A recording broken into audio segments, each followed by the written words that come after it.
ارملا نے عمر سعد نے دیکھا ہاتھ کانپ رہے ہیں. عمر سعد کا ارملا تیرے ہاتھ کیوں کانپ رہے؟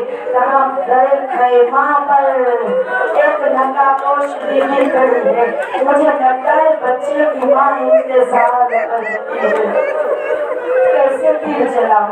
ماں انتظار کر رہی ہے. عمر سعد کہتا ہے ارملا جلدی کر, اب جو تیر پھال کا تیر چلا میں کیا بتاؤں. مقتل کہتا ہے جو گھوڑے کو الٹا دے, گھوڑا الٹ کے گر جائے, تیر پھال کا تیر جو وحشی گھوڑے کو گرا دے. اصغر کی کیا حالت ہوئی؟ تیر پھال کا تیر آیا, بچہ باپ کے ہاتھوں پہ الٹ گیا, بچہ الٹ کے رہ گیا. امام نے عبا کے دامن میں اصغر کو لیا, عبا کا دامن اصغر کے اوپر رکھ دیا. کبھی آگے بڑھتے کبھی پیچھے پلٹتے ہیں. ماں مر جائے گی, کیا منہ دکھاؤں, ماں کو کیسے بچے کا لاشا دکھاؤں. رونے والی مائیں بہنیں, اہل سنت کے کچھ عالموں نے کربلا کا مقتل لکھا ہے. اہل سنت کا ایک شخص جو کربلا میں کتاب لکھتا ہے وہ بیان کرتا ہے کربلا میں حسین کے امتحان کی انتہا یہ نہیں تھی کہ اصغر کے گلے میں تیر لگے. اصغر کو لے کے امام در خیمہ پر آئے, لیکن یہ کہتا ہے صبر کی انتہا, صبر کی بلندی یہ تھی. اتنا عظیم امتحان تھا. پشت خیمہ کی جانب حسین بچے کو لے کے گئے, ذوالفقار سے قبر کھولی. اب کیا کرنا ہے؟ قبر میں اصغر کو اتارنا ہے. لیکن یہ اہل سنت کا عالم لکھتا ہے 3 بار حسین نے اصغر کو سینے سے لگایا. 6 مہینے کا بچہ کیسے قبر میں اتارے میرا مولا حسین. قبر میں رکھنا چاہتے تھے, پھر اٹھا لیتے تھے, سینے سے لگا لیتے تھے, پھر اتارنا چاہتے تھے, پھر سینے سے لگا لیتے تھے. 3 مرتبہ میرے مولا نے یہ عمل کیا. اور جب قبر میں اتار چکے حسین علی اصغر کو, اب کیا کرنا تھے؟ ایک ہی کربلا میں شہید کی قبر بنی ہے, اب چاہتے ہیں اس کے جسم پر مٹی ڈالے. پھول سا بدن ہے, کربلا کی گرم ریت ہے, کیسے جگر کے ٹکڑے کو خاک میں چھپا دے.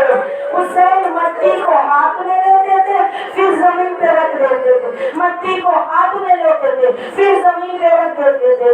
اب جیسے ہی فوجیوں سے آواز آئی حسین جلدی کرو, عصر کا وقت قریب آ رہا ہے. اب حسین کو چاہیے بچے کو دفن کرے, لیکن کیسے دفن کرے؟ ایک باپ کا دل ہے نا, قبر میں خدا نہ کرے تو باپ اگر اولاد کو اتارے نا, اتار کے باپ کو ہٹ جانا چاہیے. مکروہ ہے, قریبی رشتے دار مٹی نہ ڈالے, منع ہے, شریعت نے منع کیا. حسین کے بدلے کون مٹی ڈالے اصغر کے جسم پر؟ اب سن سکو گے. امام نے مٹی اٹھائی, علی اصغر کے چھوٹے چھوٹے پیروں پر ڈالی, پہلے پیروں کے پنجوں پر ڈالی, پھر علی اصغر کے پیروں پر ڈالی. آہستہ آہستہ امام نے اصغر کے پیٹ پہ مٹی ڈالی. اب وہ وقت آیا جب چہرے کو خاک میں چھپانا ہے. یہ پھول سا بدن ماں کا مجمع ہے, 6 مہینے کا بچہ کتنا پیار ہوتا ہے. ایک بار امام حسین کس طرح سے اصغر کے چہرے پر مٹی ڈالے. اب وقت کے چہرے کو خاک میں چھپانا. مولا نے مٹی اٹھائی, چہرے پر ڈالنا چاہیے, باپ کا دل نہ مانا. اب سن سکو گے, مقتل کہتا ہے حسین مڑ گئے, قبر سے ایک اور طرف مڑ گئے اور ہاتھ میں مٹی لی, اصغر کے چہرے پر ڈالی, علی اصغر کی قبر بنائی. لیکن آج کربلا کا ایک ہی شہید ایسا ہے جس کی امام نے قبر بنائی, اور وجہ یہ تھی قبر بنے تاکہ سب کے سر جسموں سے کاٹ کے نیزوں پر بلند ہو تو اصغر کا سر بچ جائے. لیکن آج تمام کا لال علی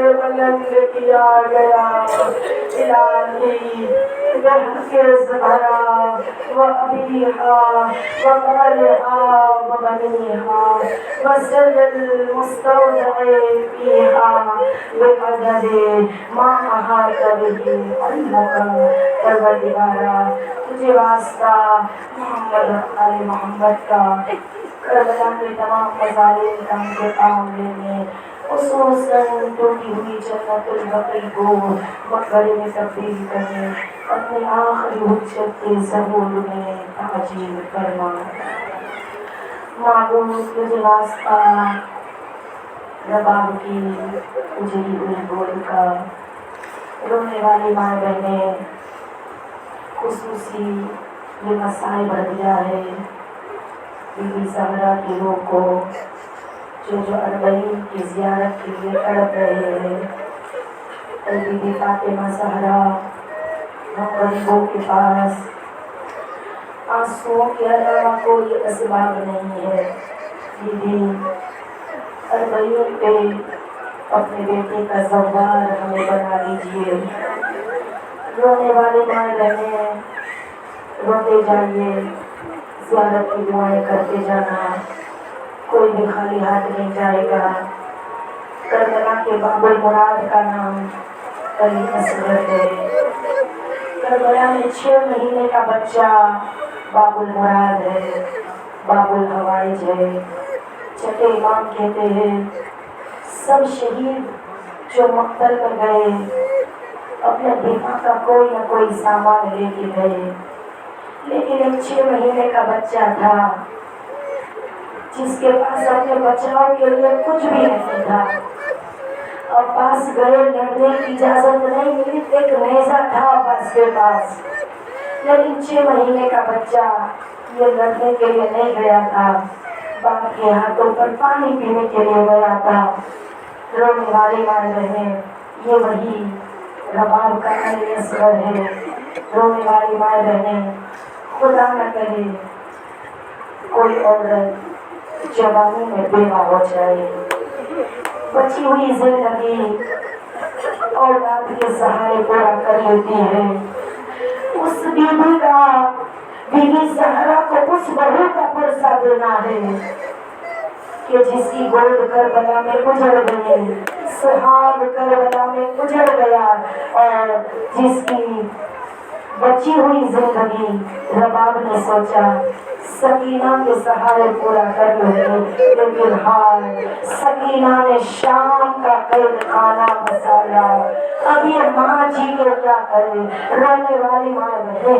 بس ایک جملہ کربلا کی ہر ماں نے گود کے بالوں کو امام پر قربان کر دیا اور جب یہ پلٹ کے آئی ہے نا مدینہ اپنے بچوں کو یاد کر کے مائیں مرثیہ پڑھتی تھی ہر ماں نے اولاد کو یاد کر کے مرثیہ پڑھے لیکن آپ جانتے ہیں ام رباب بہت بڑی ادیبہ تھی بہت بڑی شاعرہ تھی اصغر کو یاد کر کے اس نے ایک مرثیہ لکھا ہے علی اصغر کی یاد میں اگر وہ مرثیہ آپ سنیں گے مرثیہ کے 2 جملے ماں کا مجمع ہے آنکھ میں آنسو آئے تو زیارت کی دعائیں کرنا رونے والی ماں بہنیں جو پریشان حال آیا ہے خدا اس بزم سے اٹھنے سے پہلے ہماری پریشانیوں کو دور کرے ام رباب جب مدینہ پہنچی ہے اصغر کو یاد کر کے اس نے مرثیہ لکھا اور مرثیہ یہ ہے اے میرے لال علی اصغر جب کوئی بچے سے ماں کا دودھ چھڑایا جاتا ہے نا ماں کا مجمع ہے بچہ جب ماں کا دودھ چھوڑتا ہے نا آسانی سے نہیں چھوڑتا پھر کیا کرتے ہیں گھر والے اس کے ناز اٹھاتے ہیں تاکہ بچہ ماں کا دودھ چھوڑ دے رباب کہتی اصغر جب کوئی بچہ ماں کا دودھ چھوڑتا ہے نا گھر والے اس کے ناز اٹھاتے ہیں اصغر تیرا دودھ 3 بار کے تیر سے چھڑایا گیا